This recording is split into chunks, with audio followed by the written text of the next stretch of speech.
Hello everyone. మా బేబీకి ninth month vaccine అనమాట. సో, డాక్టర్‌ని గుర్తుపట్టేసింది.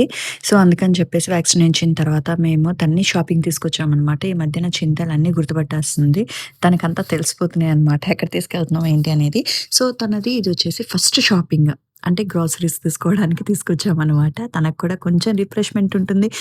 తనకు కూడా అన్నీ చూస్తూ ఉంటుంది కాబట్టి ఇక్కడ తీసుకొచ్చాము. చూస్తే షాపింగ్ మాల్ మొత్తం ఖాళీగా ఉంది. హ్యాపీ అనిపించింది. ఎందుకంటే ఇంత ఖాళీగా ఉంటే ప్రశాంతంగా మనం కూడా షాపింగ్ చేసుకోవచ్చు కదా! నా తల్లి అసలు ఒక దగ్గర ఉండట్లేదు. అలా లేసిపోతా ఉంటుందనమాట. అదే వాకింగ్ కూడా స్టార్ట్ చేసింది. ఇప్పుడు 9థ్ మంత్ వచ్చింది తనకి. స్టాండ్ అయిపోయి వాక్ కూడా స్టార్ట్ చేసింది. సో, అందుకని చెప్పేసి ఇలా ట్రాలీలో పెట్టి కూర్చోబెట్టి అన్నీ ఇస్తున్నాం దానికి. ఆడుకుంటుంది చక్కగా అది కూడా. సో, అస్సల ఆగట్లేదు అనమాట. అసలు ఉండట్లేదు కూడా. లేసిపోయి నడిచేస్తానంటుంది. సో, డాక్టర్ అయితే ఎగ్స్ పెట్టమన్నారు. సో, అందుకనే ఇక్కడ ఎగ్స్ కూడా తీసుకున్నాము తనకి. సో, డైలీ 1 అనేది ఒకటి యూజ్ చేయమన్నారు. వీక్లీ ఆర్ 2 టైమ్స్, 3 టైమ్స్ అనేది డైలీ కాదు.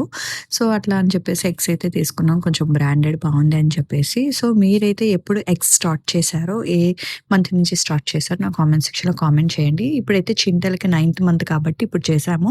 బిఫోర్ దట్ స్టార్ట్ చేద్దాము అంటే డాక్టర్ గారు వద్దు అన్నారు. సో, అందుకే 9థ్ మంత్ వచ్చింది కాబట్టి ఇప్పుడు స్టార్ట్ చేస్తున్నాము. అలాగే మాకు కావాల్సిన కొన్ని థింగ్స్ అయితే తీసుకుంటున్నామనమాట. సో, పిల్లలు మనం ఏం చేస్తే అదే చేస్తారు. సో, ఇలా పర్చేస్ చేయడం వల్ల కూడా వాళ్ళు చూస్తూ ఉంటారు కదా! సో, వాళ్ళకి కావాల్సినవి ఏమి అనేది వాళ్ళకి కూడా అలవాటవుతుంది తీసుకోవడానికి. సో, అన్నీ అబ్జర్వ్ చేస్తుంది కాబట్టి నా చింతలు చాలా ఫాస్ట్‌గా ఉంది కాబట్టి తనకు కూడా అన్నీ అలవాటవుతాయి అని చెప్పేసి చూపిస్తున్నాము. సో, ఇక్కడ వాళ్ళ డ్యాడీ తాగుతున్నారని చెప్పేసి, "ఏం తాగుతున్నారని?" అడుగుతుంది. కిస్ చేస్తుందనమాట ఇవ్వమని. సో, అలా అన్నీ చక్కగా చూసి తను కూడా కొంచెం అంటే రిఫ్రెష్‌మెంట్ ఫీల్ అవుతదని చెప్పేసి ఇలా తీసుకొచ్చాము.